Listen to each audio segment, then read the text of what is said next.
दोस्तों ये कहानी है एक ऐसे 9 साल के बच्चे की जिसका बचपन किसी नर्क से कम नहीं था, लेकिन उस बच्चे ने हार नहीं मानी और पूरी दुनिया को अपने कदमों पर झुका दिया। चलिए देखते हैं कैसे। तो कहानी की शुरुआत सन 1172 से होती है, जहां हम अभी के नॉर्थ वेस्टर्न चाइना के इलाके को देखते हैं, जिसे उस समय टेंगुट किंगडम के नाम से जाना जाता था, जिसको टेंगुट राजवंश ही चलाता था। यहाँ पर कई सारे मंगोलियन ट्राइब्स के ग्रुप्स रहते थे, जिनके सरदार को खान कहा जाता था। इस ट्राइब्स के खानों की आपस में बहुत गहरी दुश्मनी होती थी, क्योंकि ये सभी लोग पावर में बने रहना चाहते थे, जिसके चलते इनके बीच अक्सर लड़ाइयां चलती ही रहती थी। इन लड़ाइयों में बहुत सारे लोग मारे जाते थे। मंगोलों की दुनिया में कोई नियम कानून नहीं थे, इसलिए इनको एक सुप्रीम खान की सख्त जरूरत थी, ताकि ये सभी लोग एकजुट होकर रह सकें। यहाँ से सीन शिफ्ट होता है और हम एक आदमी को देखते हैं जिसका नाम येसुई था, और ये चाइना के वेस्ट साइड से एक छोटा मोटा खान था। इस समय येसुई एक सफर पर निकला था। उसके साथ उसका 9 साल का बेटा तेमुजिन भी था। दरअसल येसुई अपने बेटे के लिए एक वाइफ ढूंढने के लिए निकला था। रात होने पर वो अपने दोस्त के ट्राइब पर आराम करने के लिए रुकते हैं। वहीं जब तेमुजिन अपने घोड़े के पास खड़ा होता है तो उसके पास एक छोटी लड़की आती है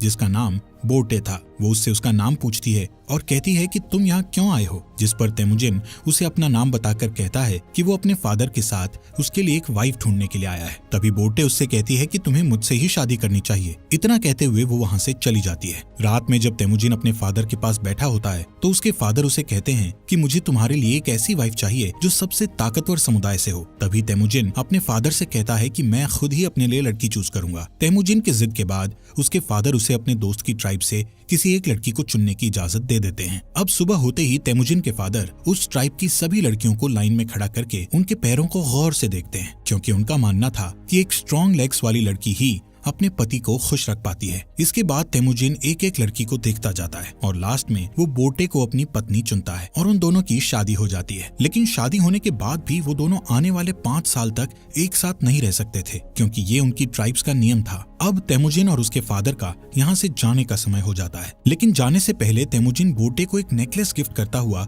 उसे कहता है कि वो उसके लिए जल्द ही वापस आएगा। यहाँ से येसुई तेमुजिन और अपने लोगों के साथ सफर पर निकल जाता है। कुछ दूर चलने के बाद वो लोग एक जगह पर आराम करने के लिए रुकते हैं। यहाँ पर वो सभी लोग काफी सतर्क थे, क्योंकि ठीक उनके सामने थोड़ी दूर एक और खान की ट्राइब के लोग बैठे थे। थोड़ी देर बाद उस खान का एक आदमी येसुई के लिए एक कटोरी में दूध लाता है, जिसका मतलब शांति का पैगाम था, और वो लोग समझौता करना चाहते थे। येसुई वो दूध की कटोरी ले लेता है और सामने बैठे खान के लिए भी अपनी तरफ से एक दूध की कटोरी भेजता है। येसुई के आदमी येसुई को खुद वो दूध पीने से पहले अपने किसी नौकर को पिलाने के लिए बोलते हैं, लेकिन येसुई उन्हें ऐसा करने से मना कर देता है, क्योंकि वो उस खान का विश्वास नहीं तोड़ना चाहता था और खुद ही वो दूध पी जाता है। दूसरी तरफ खान भी येसुई का भिजवाया हुआ दूध पी लेता है। थोड़ी देर बाद जब वो लोग अपना सफर फिर से जारी रखते हैं तो रास्ते में अचानक ही येसुई के सीने में बहुत तेज दर्द होने लगता है, जिससे वो अपने घोड़े से गिरकर मर जाता है। यहाँ हमें पता चलता है कि ये सब उस खान के दिए गए दूध के कारण हुआ था, क्योंकि खान ने उस दूध में जहर मिलाकर दिया था। तभी तेमुजिन अपने फादर के पास जाता है, लेकिन उसके साथ के सभी लोग उसे यहीं पर अकेला छोड़कर वहाँ से जाने की तैयारी करने लगते हैं, क्योंकि उनके बीच एक परंपरा थी जिसमें उनका मानना था कि उन्हें किसी मजबूत इंसान को ही फॉलो करना चाहिए। अब जबकि येसुई जो उनका राजा था उसकी डेथ हो चुकी थी, इसलिए येसुई के लोग अपने लिए एक नए राजा की तलाश में निकल रहे थे। जिसके बाद तेमुजिन अपनी माँ के साथ अपने पिता येसुई का अंतिम संस्कार करता है। येसुई के पास जो बहुत सारी भेड़ें और बकरियां थी, अब वो सब येसुई के सबसे खास सैनिक जिसका नाम टारगुटाई था उसने रख ली थी। ये देखते हुए तेमुजिन की माँ उसे बद्दुआ देते हुए कहती है कि मेरा बेटा एक दिन तुम्हें ढूंढकर जरूर मारेगा। टारगुटाई ये सुनकर सोच में पड़ जाता है कि कहीं आगे चलकर ये बच्चा उसे सच में ना मार दे, इसलिए वो उसे उसी वक्त मारने के लिए आगे बढ़ता है। लेकिन मंगोलों में एक रिवाज था जिसके हिसाब से किसी को मारने से पहले वो उसकी हाइट को उनके रथ के पहिए से नापते थे, और वो कभी भी बच्चों को नहीं मारते थे। जब टारगुटाई तेमुजिन की हाइट को उनके रथ के पहिए से नापता है तो उसकी हाइट कम निकलती है, और तेमुजिन अभी बच्चा था इसलिए वो बच जाता है। लेकिन टारगुटाई उसकी माँ को बोलता है कि वो अगले साल तेमुजिन को मारने जरूर आएगा, और तब तक उसकी हाइट और उम्र भी बढ़ चुकी होगी। कुछ महीनों बाद जब सर्दी आ जाती है तो तेमुजिन के पास छुपने के लिए कोई भी जगह नहीं थी। तभी उसे अपने फादर की बात याद आती है कि उन्होंने कहा था कि गॉड टेंगरी उनकी बुरे वक्त में मदद जरूर करेंगे। इसीलिए वो उस सीक्रेट माउंटेन की तरफ जाने लगता है, लेकिन रास्ते में अचानक उसका पैर बर्फ से जमी झील पर टिक जाता है और वो उस झील के अंदर ठंडे पानी में गिरकर डूबने लगता है। वो डूबकर मरने ही वाला था, लेकिन तभी वहाँ उसकी ही उम्र का एक लड़का जिसका नाम जमूखा था उसे झील से बाहर लाकर उसकी जान बचा लेता है। यहाँ पर जमूखा और उसका बड़ा भाई तेमुजिन को अपने साथ घर ले जाते हैं और उसे खाना खिलाते हैं। तेमुजिन उसकी जान बचाने के लिए उनका शुक्रिया अदा करता है। इसके बाद जमूखा और उसका भाई अपने अपने हाथ पर कट लगाकर अपना खून दूध में मिलाकर तेमुजिन को वो दूध पीने को कहते हैं। तेमुजिन वो दूध पी जाता है और अब वो 2 नहीं बल्कि 3 भाई बन गए थे। उन्होंने तेमुजिन को अपना भाई बना लिया था। अगली सुबह टारगुटाई अपने लोगों के साथ तेमुजिन को ढूंढता हुआ यहाँ आ जाता है ताकि वो तेमुजिन को जान से मार सके। टारगुटाई के लोग तेमुजिन को पकड़कर उसे अपने साथ मारने के लिए ले जाते हैं, लेकिन जब वो तेमुजिन की हाइट रथ के पहिए से नापते हैं तो अभी भी उसकी हाइट उतनी ही थी जितनी की पहले थी, जिस वजह से वो लोग तेमुजिन को तब तक के लिए कैदी बनाकर रख लेते हैं जब तक कि उसकी हाइट नहीं बढ़ जाती। इनके ट्राइब में एक बूढ़ा आदमी था जो कि कैद में तेमुजिन को रोज खाना खिलाता था और उसके जख्मों पर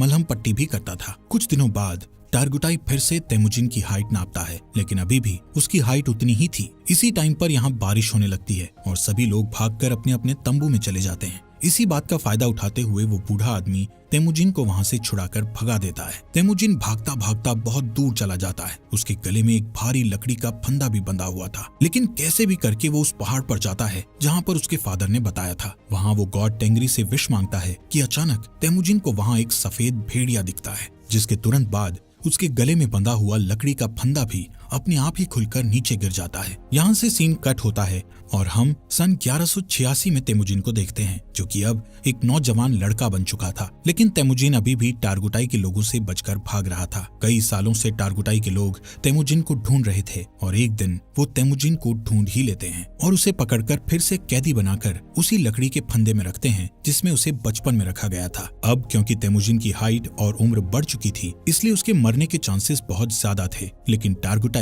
उसे जान से नहीं मारता क्योंकि वो उसे अपनी जान की भीख मांगते हुए देखना चाहता था। लेकिन तेमुजिन टारगुटाई से बोलता है कि मैं खुशी खुशी मर तो सकता हूँ, लेकिन तुम्हारे आगे अपनी जान की भीख कभी नहीं मांगूंगा। ये सुनकर टारगुटाई उसे टॉर्चर करना शुरू कर देता है और उसे कहता है कि अब मैं तुम्हें धीरे धीरे तड़पा तड़पा कर मारूंगा। यहाँ पर हम देखते हैं कि वो बूढ़ा आदमी अभी तक जिंदा था और वो फिर से तेमुजिन के पास जाकर उसे पानी पिलाता है। उसी दिन शाम को जब सभी लोग आपस में बिजी थे तो टारगुटाई तेमुजिन के पास अकेला उससे बात करने जाता है। इसी बात का फायदा उठाकर तेमुजिन उसी लकड़ी के फंदे से जिससे उसे बांधा गया था उससे टारगुटाई को मारकर वहाँ से भाग जाता है। अब टारगुटाई को मारकर वो खुद खान बनने के लिए तैयार था। अब यहाँ पर वो सबसे पहले अपनी वाइफ के पास जाता है जिससे उसने बचपन में शादी की थी। वो बोटे के पास जाता है जो अब बड़ी हो चुकी थी और बहुत खूबसूरत भी। बोटे उससे कहती है कि मैं कई सालों से तुम्हारा इंतजार कर रही थी और अब फाइनली वो दोनों साथ थे। कुछ देर बाद वो लोग यहाँ से निकल जाते हैं। यहाँ से तेमुजिन सीधा अपनी माँ और बहन के पास उनसे मिलने जाता है। तेमुजिन को इतने सालों बाद देखकर उसकी माँ और बहन बहुत खुश थे, लेकिन एक दिन इनके ऊपर मर्किट ट्राइब के लोगों का अटैक हो जाता है। कई साल पहले तेमुजिन के फादर ने इस मर्किट ट्राइब के खान की मदर को किडनैप किया था और तब इस ट्राइब के खान ने कसम खाई थी कि वो अपनी माँ का बदला जरूर लेगा। और अब ये लोग यहाँ बोटे को किडनैप करने आए थे। बोटे और तेमुजिन दोनों यहाँ से भागने की कोशिश करते हैं, लेकिन तभी एक तीर बोटे को लगता है जिससे वो अपने घोड़े से नीचे गिर जाती है और वो लोग उसे किडनैप कर लेते हैं। दरअसल मर्किट खान बोटे को अपनी वाइफ बनाना चाहता था, वहीं दूसरी ओर तेमुजिन अपनी वाइफ बोटे को वापस लाना चाहता था, जिसके लिए वो अकेला काफी नहीं था। इसलिए वो मदद के लिए अपने पुराने भाई जमूखा के पास जाता है। यहाँ जमूखा भी एक ट्राइब का खान था जो कि बहुत पावरफुल ट्राइब थी। जमूखा तेमुजिन की मदद करने के लिए तैयार था, लेकिन लड़ाई के लिए वो तेमुजिन को 1 साल का इंतजार करने के लिए कहता है क्योंकि उसे बाकी ट्राइब्स पर अटैक करके उन्हें अपने अंडर लेना था। समय के साथ साथ 1 साल भी बीत जाता है और वो वक्त आ जाता है जब वो दोनों भाई मिलकर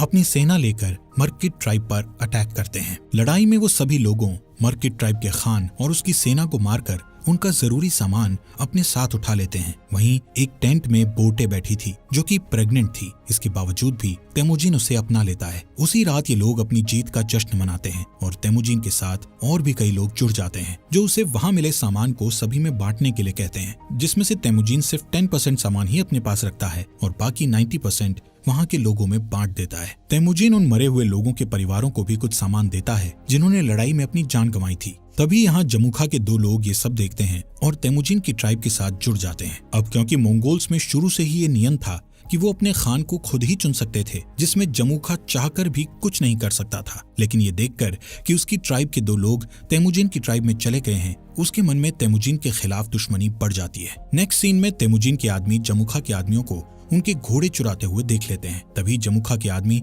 बचकर वहां से भागने लगते हैं, जिसके बाद तेमुजिन के आदमी गुस्से में गलती से उन्हें जान से मार डालते हैं। लेकिन जब वो लोग जमूखा के उन लोगों को देखते हैं तो उन्हें पता चलता है कि उनमें से एक आदमी जमूखा का बड़ा भाई था। और अब जैसे ही जमूखा को इसके बारे में पता चलता है तो वो तेमुजिन को जान से मारने की ठान लेता है, क्योंकि उसे अपने भाई की जान का बदला लेना था, जिसके लिए जमूखा आसपास के और ट्राइब्स के खानों से हाथ मिला लेता है और अपनी एक बड़ी ट्राइब बनाकर तेमुजिन की ट्राइब पर अटैक कर देता है। तेमुजिन जानता था कि वो लोग ये जंग नहीं जीत सकते, क्योंकि उसके पास इतने सैनिक नहीं थे जितने जमूखा के पास थे। इसलिए वो अपनी ट्राइब की औरतों और बच्चों को वहां से जाने के लिए कहता है और बाकी लोगों को लड़ने के लिए बोलता है। इस लड़ाई के बीच तेमुजिन अपने सैनिकों के साथ हार जाता है और जमूखा उसे और उसके सैनिकों को बंदी बना लेता है। जमूखा तेमुजिन को अभी भी भाई बोलता था, लेकिन वो अपने बड़े भाई की जान का बदला लेना चाहता था। इसलिए वो तेमुजिन को अपनी जान बचाने के लिए गिड़गिड़ाते हुए देखना चाहता था। इसके बाद वो तेमुजिन को अपना गुलाम बना लेता है और किसी और ट्राइब के लोगों को बेच देता है, जहाँ सजा के तौर पर तेमुजिन को रेगिस्तान में काफी दूर पैदल चलना पड़ता है। बहुत दूर चलने के बाद ये लोग एक शहर पहुंच जाते हैं जहाँ टेंगुट डायनेस्टी का शासन था। ये लोग तेमुजिन को एक जगह बैठाते हैं ताकि दूसरे लोग उसको देखकर उसे खरीद सकें। एक दिन इस सल्तनत का राजा बाजार आया हुआ था। तभी वो तेमुजिन को देखता है और उसे चंद पैसों में खरीदने के लिए अपने लोगों से बात करता है। लेकिन उस राजा के लोग तेमुजिन को खरीदने से उसे मना करते हैं, लेकिन फिर भी वो तेमुजिन को खरीद लेता है। इसके बाद तेमुजिन को एक पिंजरे जैसे कमरे में रखा जाता है जो शहर के बीचों बीच था, ताकि बाहर से लोग उसे देखकर हंस सकें और उसका मजाक उड़ाते हुए मस्ती कर सकें। यहाँ पर तेमुजिन को देखने के लिए एक बुद्धिस्ट मंक हर रोज आता था और उससे माफी मांगता था। एक दिन तेमुजिन बुद्धिस्ट मंक के साथ एक समझौता करता है कि अगर तुम मेरी वाइफ को ढूंढोगे तो मैं आगे चलकर इस गांव को कभी नुकसान नहीं पहुंचाऊंगा। जिसके बाद वो बुद्धिस्ट मंक बोटे को ढूंढने के लिए रेगिस्तान में निकल जाता है। लेकिन बुद्धिस्ट मंक एक बूढ़ा इंसान था, इसलिए वो गर्मी के मारे बेहोश होकर वहीं मर जाता है। वहीं खुशकिस्मती से बोटे को उस मरे हुए बुद्धिस्ट मंक के पास वही नेकलेस मिलता है जो उसे तेमुजिन ने दिया था, जिससे उसे पता चल जाता है कि तेमुजिन अभी भी जिंदा है। इसके बाद बोटे अपने पति को ढूंढने के लिए शहर में निकल जाती है और यहाँ पर उसे तेमुजिन एक पिंजरे में बंधा हुआ मिलता है। उसी रात बोटे यहाँ के सिपाही को रिश्वत देकर तेमुजिन को यहाँ से भगा लेती है और तेमुजिन देखता है कि उसका बेटा बड़ा हो चुका है और बोटे की एक बेटी और भी है। बोटे तेमुजिन को घर ले आती है। यहाँ अब पूरा परिवार हंसी खुशी रहने लगता है। एक दिन बोटे तेमुजिन से कहती है कि सभी मंगोल्स एक जैसे ही होते हैं, सभी चोरी करते हैं और एक दूसरे को मारते हैं। मंगोल्स के लिए ये चीज एक आम बात है। लेकिन बोटे की इस बात का तेमुजिन पर बहुत गहरा प्रभाव पड़ता है और वो अपनी फैमिली को छोड़कर वहाँ से निकल जाता है। वो डिसाइड करता है कि अब वो सभी ट्राइब्स को मिलाकर एक नया मंगोल राज बनाएगा, जिसमें सभी के बीच नियम और कानून होंगे। तेमुजिन अब डिसाइड कर चुका था कि अगर इस काम को पूरा करने के लिए उसे किसी की जान भी लेनी पड़े तो वो पीछे नहीं हटेगा। वो 3 नियम बनाता है, जिसमें पहला नियम था कि औरतों और बच्चों को कभी नहीं मारा जाएगा। दूसरा नियम था कि दुश्मन से मरते दम तक लड़ा जाएगा और तीसरा नियम ये था कि कोई भी अपने खान को धोखा नहीं देगा। यहाँ से सीन कट होता है और हम सन 1196 को देखते हैं, जहां कई साल पहले तेमुजिन ने कसम खाई थी